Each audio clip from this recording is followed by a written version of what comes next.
ನರಸಿಂಹಯ್ಯ ಮತ್ತು ಹನುಮಂತಪ್ಪ ಅವ್ರಿಗೆ ಮಂಜೂರಾಗುವಂಥ ಲ್ಯಾಂಡು ಕೊಯ್ಲು ಮಾಡಿಕೊಂಡು ಎಲ್ಲ ಜೀವನ ಮಾಡ್ಕೊಂಡು ಬರ್ತಾ ಇದ್ದೀವಿ. ಈಗ ಸ್ಲಮ್ ಬೋರ್ಡ್ಗೆ ಬರೆದಿರೋಂಥದ್ದು ಸರ್ಕಾರದಿಂದ ಬಡವ್ರಿಗೆ ಅನುಕೂಲ ಆಗೋದಕ್ಕೇ. ಇಲ್ಲಿರೋಂಥ 4 ಎಕರೆ ಜಮೀನು ಪಾಪ ಬೆಳೆ ಬೆಳೀತಾ ಇದ್ದವ್ರು ಇವರು ಯಾರು ರೈತರು. ನಾವು ಅದ್ರ ಮೇಲೆ ನಾವು ಏನು ಮಾಡೋಕ್ಕೆ ನಮಗೆ ಶಕ್ತಿ ಇಲ್ಲ. ನಾವು ತುಂಬ ಕಡು ಬಡವರು, ನಮಗೇನು ದಿಕ್ಕು ತೋಚಿರೋ ನಾವು ಇದರಲ್ಲಿ ಇದ್ದೀವಿ. 2 ಎಕರೆ, ಮುನ್ರಾಜ್ 1 ಎಕರೆ, ಅವಲಪ್ಪ 1 ಎಕರೆ, ಇವರೆಲ್ಲ ಇವ್ರ ಕುಟುಂಬಸ್ಥರು. ಬೆಂಗಳೂರು ಯಾವಾಗ ಜಾಗತಿಕ ಮಟ್ಟದಲ್ಲಿ ಗುರುತಿಸಲ್ಪಡ್ತೋ ಬೆಂಗಳೂರಿನ ಇಂಚಿಂಚು ಭೂಮಿಗೂ ಕೂಡ ಚಿನ್ನದ ಬೆಲೆ ಬಂತು. ಇನ್ನು ಬೆಂಗಳೂರಿನಲ್ಲಿ ಈ ಒಂದು ಬಡವರು ಉಳುಮೆ ಮಾಡಿಕೊಂಡು ಅಥವಾ ಬಡವರಿಗೆ ಮಂಜೂರಾದಂಥ ಜಾಗಗಳ ಕಬಳಿಕೆಯನ್ನ ಬಲಾಢ್ಯರು ಮಾಡುವಂಥದ್ದು ಸಾಮಾನ್ಯವಾಗಿದೆ. ಕೂಗನ್ನ ದಮನ ಮಾಡುವಂಥದ್ದು, ಅಂದ್ರೆ ಧ್ವನಿ ಇಲ್ಲದವನನ್ನ ದಮನ ಮಾಡುವಂತಹ ಪ್ರಕ್ರಿಯೆಗಳು ಆಗಿಂದಾಗಲೇ ನಡೀತಲೇ ಇರ್ತವೆ. ಈ ರೀತಿಯಾದಂಥ 100 ಪ್ರಕರಣಗಳನ್ನ ನಾವು ನೋಡಿದ್ದೇವೆ. ಈಗ ಅಂತಹದ್ದೇ ಒಂದು ಪ್ರಕರಣ ಈಗ ಖುದ್ದು ಬೇಲಿಯೇ ಎದ್ದು ಹೊಲ ಮೈದಂಗಾಗಿದೆ. ಸರ್ಕಾರಿ ಅಧಿಕಾರಿಗಳೇ ಆ ಅಧಿಕಾರಿಗಳಿಗೆ ಲಂಚ ಕೊಡ್ಲಿಲ್ಲ ಅಂತ ಹೇಳಿ ಇಲ್ಲೋರ್ವ ಅಮಾಯಕ ಕೂಲಿಕಾರನಿಗೆ ಅನ್ಯಾಯ ಮಾಡಿ ಆ ಒಂದು ಸರ್ಕಾರದಿಂದ ಮಂಜೂರಾದಂತಹ ಅಂದ್ರೆ ನ್ಯಾಯಾಲಯದ ಆದೇಶದ ಮೇರೆಗೆ ಮಂಜೂರಾದಂತಹ ಜಮೀನನ್ನ ಕೊಳಚೆ ನಿರ್ಮೂಲನಾ ಮಂಡಳಿಗೆ ಬರೆದಿರುವಂತದ್ದು ಎಷ್ಟರ ಮಟ್ಟಿಗೆ ಸರಿ ಎಂಬುದು ಕರ್ನಾಟಕ ದಲಿತ ಸೇವಾ ಸಂಘದ ಪ್ರಶ್ನೆ ಆಗಿದೆ.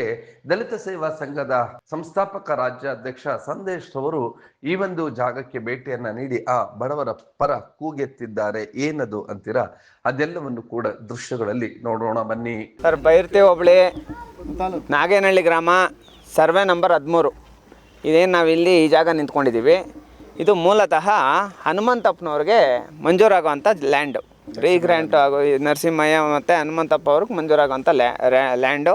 ಇವ್ರ ಕಿಮ್ಮತ್ ಮೇಲೆ ಕೂಡ ಈ ಲ್ಯಾಂಡ್ ತೊಗೊಂಡಿರ್ತಾರೆ. ಜೊತೆಗೆ ಸಿವಿಲ್ ಕೋರ್ಟಲ್ಲಿ ಇವ್ರಿಗೆ ಆದೇಶನೂ ಆಗಿರುತ್ತೆ. ಇವ್ರಿಗೂ ಆಗಿರುತ್ತೆ, ಇವ್ರ ಪಕ್ಕದ ಜಮೀನವ್ರಿಗೂ ಆಗಿರುತ್ತೆ. ಆದರೆ ಅಧಿಕಾರಿಗಳೇನು ಮಾಡ್ತಾರೆ, ಪಕ್ಕದ ಜಮೀನವ್ರು ಖಾತೆ ಗೀತೆ ಎಲ್ಲ ಮಾಡಿ ಪಾಣಿ ನೀಟಾಗೆಲ್ಲ ಮಾಡಿಕೊಟ್ಬಿಡ್ತಾರೆ.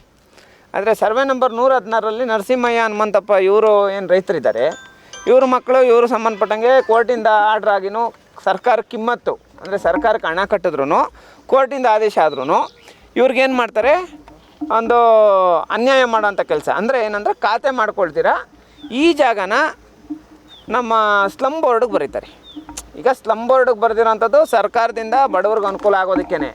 ಅದು ನಾವು ಬೇಡ ಅಂತೇಳ್ಬಿಟ್ಟು ಹೇಳೋದಲ್ಲ, ಮತ್ತು ಇಲ್ಲಿರೋಂಥ ಬಡವ್ರಿಗೆಲ್ಲ ಅನ್ಯಾಯ ಮಾಡಿರಿ ಅಂತ ಕೂಡ ನಾವು ಹೇಳೋದಕ್ಕಾಗಲ್ಲ. ನಾವು ಅಂಥ ಮಾತೆಲ್ಲ ಮಾತಾಡೋಲ್ಲ. ಆದರೆ ಇಂಪಾರ್ಟೆಂಟ್ ವಿಚಾರ ಏನಂದರೆ, ಇಲ್ಲಿರೋಂಥ 4 ಎಕರೆ ಜಮೀನು ಪಾಪ ಬೆಳೆ ಬೆಳೀತಾ ಇದ್ದವ್ರು ಇವರು ಯಾರು ರೈತರು. ಇವ್ರಿಗೆ ಮೋಸ ಮಾಡಿ ಇವ್ರಿಗೆ ಪರಿಹಾರ ಕೊಡಬೇಕಾಗಿರೋಂಥ ದುಡ್ಡು ಕೂಡ ಕೊಡ್ತೀರಾ.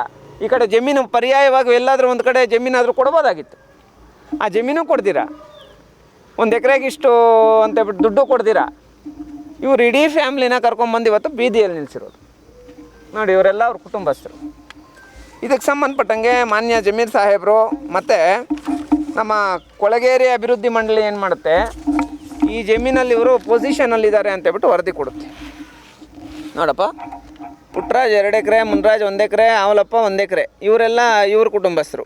ಯಾರೋ ಹನುಮಂತಪ್ಪನವ್ರ ಕುಟುಂಬಸ್ಥರು, ರಾಮಮೂರ್ತಪ್ಪನವ್ರ ಕುಟುಂಬಸ್ಥರು ಇವರು.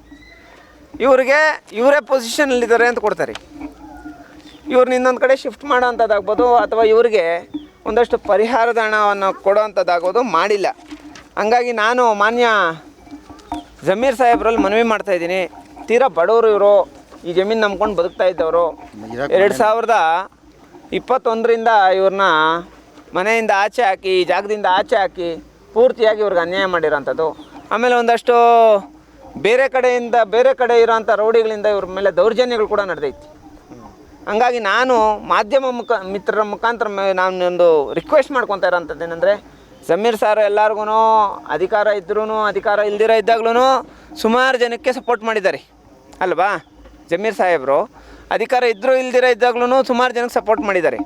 ಇವತ್ತಿನ ದಿನ ಸರ್ಕಾರ ನಮ್ಮ ದಲಿತರ ಜಮೀನಲ್ಲಿ ಇವರ ಒಂದು ಋಣದಲ್ಲಿದೆ. ದಯವಿಟ್ಟು ಇವರ ಒಂದು ಕುಟುಂಬಕ್ಕೆ ಅನ್ಯಾಯ ಆಗೋದು ಬೇಡ. ನಾವು ಈ ವಿಚಾರಕ್ಕೆ ಸಂಬಂಧಪಟ್ಟಂಗೆ ನಿಮ್ಮ ವಿರುದ್ಧ ಹೋರಾಟಗಳು ಮಾಡೋದು ಬೇಡ. ದಯವಿಟ್ಟು ಈ ಬಡವ್ರಿಗೊಂದು ನ್ಯಾಯ ದೊರಕಿಸೋಂಥ ಕೆಲಸ ಮಾಡಿ. ಅಕಸ್ಮಾತ್ ಏನಾದರೂ ಇವ್ರಿಗೆ ನ್ಯಾಯ ದೊರಕಿಲ್ಲ, ಇವ್ರಿಗೊಂದು ಪರಿಹಾರ ದುಡ್ಡು ಕೊಟ್ಟಿಲ್ಲ, ಅಥವಾ ಪರ್ಯಾಯವಾಗಿ ಬೇರೆ ಕಡೆ ಎಲ್ಲಾದರೂ ಜಮೀನು ವ್ಯವಸ್ಥೆ ಮಾಡಿಲ್ಲ ಅಂದರೆ ಖುದ್ದು ನಾವೇ ಕೂತ್ಕೊಂಡು ಸರ್ಕಾರದ ವಿರುದ್ಧ ಬೃಹತ್ ಹೋರಾಟ ಮಾಡ್ತೀವಿ ಅಂತ ಹೇಳ್ಬಿಟ್ಟು ಈ ಮೂಲಕ ಮನವಿ ಮಾಡ್ತೀವಿ. ಹೌದು, ಇದೊಂದು ಅಕ್ಷರಶಃ ಬೇಲಿಯ ಎದ್ದು ಹೊಲ ಮೇಯ್ದಿರ್ತಕ್ಕಂತಹ ರೀತಿಯ ಒಂದು ಪ್ರಕರಣವಾಗಿದೆ. ಸರ್ಕಾರವೇ ಈ ಒಂದು ಬಡವರ ತುಳಿಯುವಂತ ಕೆಲಸಕ್ಕೆ ಮುಂದಾಯ್ತಾ?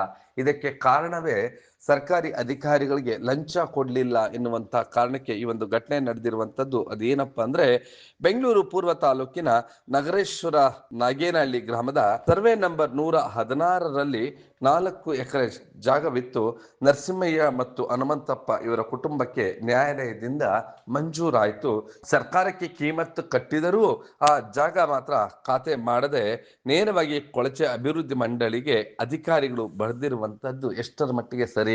ಇನ್ನು ಕೊಳಚೆ ನಿರ್ಮೂಲನಾ ಮಂಡಳಿಯವರು ಇವರು ಎಷ್ಟು ಮಟ್ಟಿಗೆ ಬೇಜವಾಬ್ದಾರಿ ನಿರ್ಲಕ್ಷ್ಯ ಅಂದ್ರೆ, ಇದು ಬಡವರ ಭೂಮಿ ಅಂತೇಳಿ ಗೊತ್ತಿದ್ರೂ ಕೂಡ ಆ ಒಂದು ಬಡವರಿಗೆ ಆ ಒಂದು ಭೂಮಿಯ ಪರಿಹಾರವನ್ನ ಕೊಡ್ಲಿಲ್ಲ, ಅಥವಾ ಬದಲಿ ಜಮೀನನ್ನಾದ್ರೂ ನೀಡಬಹುದಿತ್ತು. ಹೌದು, ಸರ್ಕಾರಕ್ಕೆ ಯಾವುದೇ ಭೂಮಿ ವಶಪಡಿಸಿಕೊಂಡ್ರೆ ಅದಕ್ಕೆ ಪರಿಹಾರ, ಅದು ಅದು ಸರ್ಕಾರಿ ಭೂಮಿ ಆಗಿದ್ರೆ ಅದಕ್ಕೆ ಪರಿಹಾರವನ್ನ ಕೊಡೋದಕ್ಕೆ ಬರೋದಿಲ್ಲ. ಆದ್ರೆ ಪರ್ಯಾಯ ವ್ಯವಸ್ಥೆಯನ್ನ ಮಾಡುವಂತಹ ಒಂದು ಪದ್ಧತಿ ಇದೆ, ಅದನ್ನಾದ್ರೂ ಅನುಸರಿಸಬಹುದಿತ್ತು. ಯಾವುದನ್ನು ಕೂಡ ಮಾಡಲಿಲ್ಲ. ಬಡವರಿಗೆ ಅಕ್ಷರಶಃ ಅನ್ಯಾಯ ಮಾಡ್ತಿದ್ದಾರೆ ಅಂತೇಳಿ ದಲಿತ ಸೇವಾ ಸಂಘದ ಡಾಕ್ಟರ್ KM ಸಂದೇಶ್ ಅವರು ಗಂಭೀರವಾದಂಥ ಆರೋಪವನ್ನ ಮಾಡ್ತಿರುವುದು ಹೀಗೆ.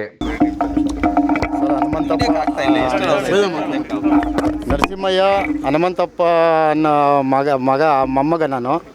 ನಗರೇಶ್ವರ ನಾಗೇನಹಳ್ಳಿ ಸರ್ವೆ ನಂಬರ್ 13ರಲ್ಲಿ ಸುಮಾರು 40 ವರ್ಷದಿಂದ ಪೊಸಿಷನಲ್ಲಿದ್ವಿ. ಉಳುಮೆ ಮಾಡ್ತಾಯಿದ್ವಿ, ಕೊಯ್ಲು ಮಾಡಿಕೊಂಡು ಎಲ್ಲ ಜೀವನ ಮಾಡ್ಕೊಂಡು ಬರ್ತಾಯಿದ್ವಿ. ಅದಾದ ನಂತರ ನಮಗೆ ಸಿವಿಲ್ ಕೋರ್ಟ್ ಕಿಮ್ಮತ್ತು ಕಟ್ಟಿದ್ದೀವಿ. ಸರ್ಕಾರಕ್ಕೆ ಏನು ಕಟ್ಟಬೇಕು ಎಲ್ಲ ಕಟ್ಟಿದ್ದೀವಿ. ಅದ್ರ ಮೇಲೆ ನಮ್ಗೆ ಆರ್ಡ್ರ್ ಆಗಿದೆ. ಆರ್ಡ್ರ್ ಆದ ನಂತರ ನಾವು ಹೋಗಿ ಸಿವಿಲ್ ಕೋರ್ಟ್ಗೆ ಹೋದಲ್ಲಿ ಸಿವಿಲ್ ಕೋರ್ಟಲ್ಲಿ ಡಿಗ್ರಿ ಆಗಿದೆ ನಮಗೆ. ಅದ್ರ ಮೇಲೆ ಅದಾದ ನಂತರ ನಾವು ಸ್ಲಮ್ ಬೋರ್ಡ್ಗೆ ಒಂದು ಅರ್ಜಿ ಹಾಕಿರ್ತೇವೆ. ಆ ಅರ್ಜಿಯಲ್ಲಿ ಎಲ್ಲ ನಮಗೆ ಈ ಥರ ಎಂಡೇಜ್ಮೆಂಟ್ ಕೊಟ್ಟಿರ್ತಾರೆ. ನಮ್ಗೆ ಕೊಟ್ಟಿರ್ತಾರೆ. ನಾವು ಅದ್ರ ಮೇಲೆ ನಾವು ಏನು ಮಾಡೋಕ್ಕೆ ನಮಗೆ ಶಕ್ತಿ ಇಲ್ಲ. ನಾವು ತುಂಬ ಕಡು ಬಡವರು, ನಮಗೇನು ದಿಕ್ಕು ತೋಚದಿರ ನಾವು ಇದರಲ್ಲಿ ಇದ್ದೀವಿ. ನಮಗೆ ಇದು ನ್ಯಾಯ ದೊರಸ್ಕೊಡ್ತಾರೆ ಅಣ್ಣವರು ಅಂತೇಳಿ ನಾವು ಇದನ್ನು ನಂಬಿದ್ದೀವಿ. ನಮಗೆ ಸಂದೇಶ ಅವ್ರ ಮೂಲಕ ನಾವು ಬಂದಿದ್ದೀವಿ ಇಲ್ಲಿಗೆ. ಅವ್ರು ನಡೆಸ್ಕೊಡ್ತಾರೆ ಅನ್ನೋ ಭರವಸೆಯಿಂದ ನಾವು ಇವತ್ತಿನ ದಿವಸ ಅವ್ರ ಜೊತೇಲಿ ಇದ್ದೀವಿ ಅನ್ನೋದಕ್ಕೆ. ಅವ್ರು ನನ್ನ ಜೊತೇಲಿ ಇರ್ತಾರೆ, ನಾವು ಅವ್ರ ಮುಖಾಂತರ ಹೋಗ್ತೀವಿ ಅಂತೇಳಿ ಈ ಸಂದರ್ಭದಲ್ಲಿ. ಈ ಒಂದು ಸಂದೇಶ್ ಅವರ ಆರೋಪದಲ್ಲಿ ಒಂದಷ್ಟು ಸತ್ಯಾಂಶವಿದೆ. ಇವರು ಮಾಡ್ತಾ ಇರುವಂತದ್ದು ಅಂದ್ರೆ ಬಡವರಿಗೆ ಅನ್ಯಾಯ ಮಾಡುವಂತ ಸಲುವಾಗಿ ಈ ರೀತಿಯಾದಂಥ ಕ್ರಮಕ್ಕೆ ಸರ್ಕಾರಿ ಅಧಿಕಾರಿಗಳು ಮುಂದಾಗಿರೋದು ಕೇವಲ ಅವರು ಲಂಚ ನೀಡಲಿಲ್ಲ ಎನ್ನುವಂತಹ ಕಾರಣ ಎಂಬುದು ಇಲ್ಲಿ ಜಗಜ್ಜಾಹೀರಾಗುತ್ತಿದೆ. ಅಂದ್ರೆ ಅಧಿಕಾರಿಗಳಿಗೆ ಲಂಚ ನೀಡಲಿಲ್ಲ ಅಂತಂದ್ರೆ ಯಾವ ರೀತಿಯಾದ ಕ್ರಮಕ್ಕೂ ಕೂಡ ಅಧಿಕಾರಿಗಳು ಮುಂದಾಗ್ತಾರೆ.